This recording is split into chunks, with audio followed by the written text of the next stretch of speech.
we wish to issue a statement by Mount Kenya and Diaspora Leaders Forum, and we wish to state as follows. Fellow Kenyans, we stand before you as representatives of the people, leaders comprising of Mount Kenya Parliamentary Forum, committed to advancing legislative and development initiatives to the benefit of the people we represent in the region and those in diaspora.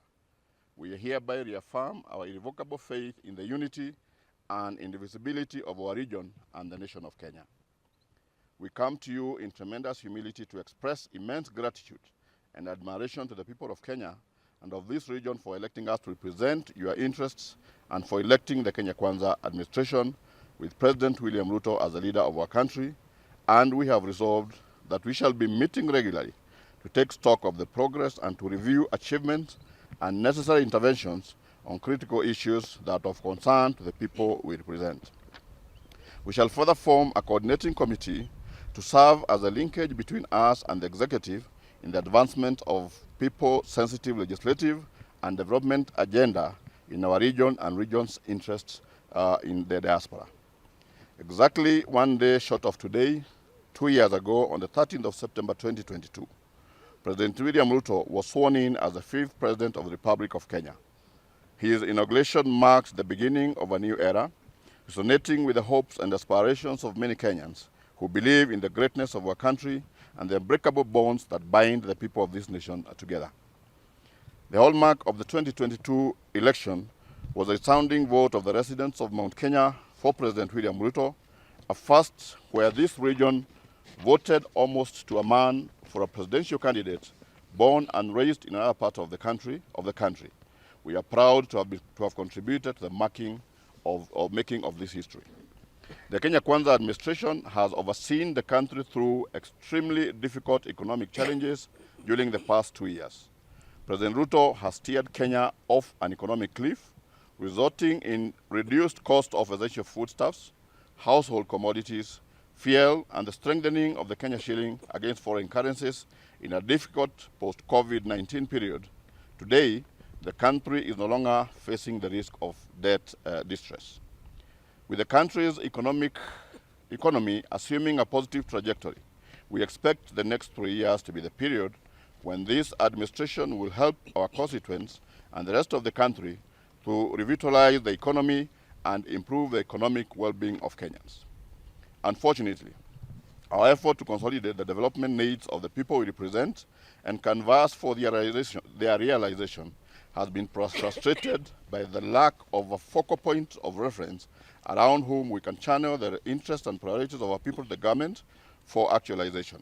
Instead, the Mount Kenya region has suffered high-octane politics around the fathom unity to support individual and personal ambition rather than the actualization, pursuit, and lobbying of the interests of the constituents. Our attempts to call the region to the orderly prioritization of the development needs of the people has been frustrated by condescending threats of dire political consequences unless we support certain personal interests and ambitions. Yet, time is of the essence, given that we are already under 3 years to the end of the first term of this administration. As we continue with superiority contests and bickering, the people we represent expect us to aggregate and lobby for prioritization of key projects to ensure the actualization of the promises in our manifesto on the guaranteed minimum returns, GMRs, for our food and cash crops, including coffee, tea, potatoes, macadamia, better prices for milk and poultry products, reduction of the cost of animal feeds, and advancements of our business, commercial, and enterprise interests, and other outstanding manifesto commitments. We have also resolved to champion for a favorable division of revenue regime that provides a formula that greatly benefits the people that we represent. The people we represent expect us to pay ahead better prices for their tea and coffee. We are behind schedule in the enactment of legislative reforms critical to the revitalization of key economic sectors relevant to our constituents. They also have a number of road and water electricity projects which have stalled several years ago that require priority funding for completion. It is our firm belief that with focus and unity of purpose, it is possible to put our energies together and realize great outcomes for the people we represent during the remaining 3 years.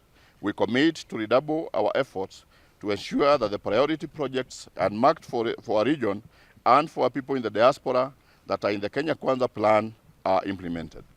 We further commit to accelerate the passing on of key legislative reforms that are critical to the improvement of the main economic sectors relevant to our constituents and prioritization of budgetary allocations to stalled and priority developments projects in the region and the diaspora.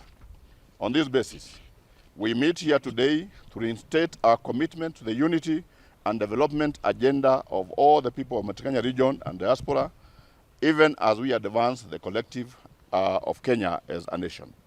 Accordingly, we are convinced beyond doubt that the unity of this region must be pursued in the context of the unity of the nation as a whole. We are one indivisible people of Kenya and must always put our country first. Kenya Kwanza. Given the prevailing state of affairs and the urgency of the mission ahead, there is need to have a link that will create a nexus between us and the national executives on matters development.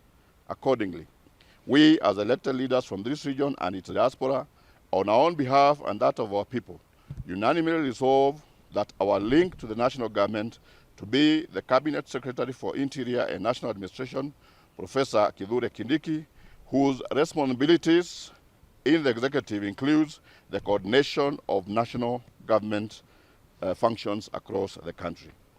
This declaration is issued on the 12th of September 2024 by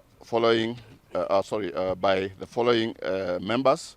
We are going to share this report with you, so you'll be able to see the members present. We have 35 members with us here. Then we have some 13 members who are not here with apology, so it's a total of 48. But they are all in concurrence with what we have said. And since we are going to share this statement with you, you'll probably be able to look at it further. And with that, I think the statement speaks for itself, and would not want probably to advance or to probably respond to other questions. Will give you time to have a look at the report. And moving forward as leaders, of course, we'll be speaking to our people in various forums, and we'll be able to advance the same, and whatever other issues may come up, we'll be able to handle them at that particular stage. We thank you.